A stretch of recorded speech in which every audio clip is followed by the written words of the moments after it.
السلام علیکم دوستو، ویڈیو پسند آئے تو مزید ویڈیوز کے لیے ہمارے چینل کو ضرور سبسکرائب کیجیے گا، شکریہ۔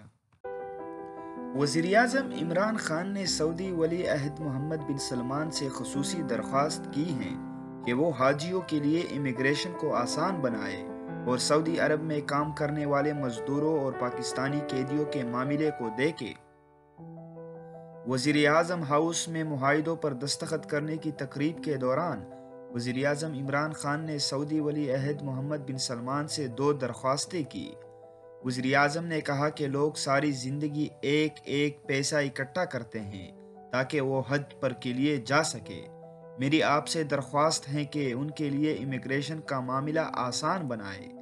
وزیر اعظم عمران خان نے سعودی ولی عہد کے سامنے پاکستانی مزدوروں اور قیدیوں کا معاملہ بھی اٹھایا۔ وزیر اعظم عمران خان نے کہا کہ اس وقت سعودی عرب میں 25 لاکھ پاکستانی مزدور کام کر رہے ہیں اور یہ لوگ ہیں جو میرے دل کے انتہائی قریب ہیں۔ یہ لوگ اپنی فیملی کو چھوڑ کر ان کا پیٹ بھرنے کے لیے گھر سے دور سخت محنت کر رہے ہیں۔ اس وقت انہی مزدوروں میں سے 3,000 سعودی عرب کی جیلوں میں قید ہیں۔ یہ غریب لوگ ہیں اور ہمارے لیے بہت خاص لوگ ہیں۔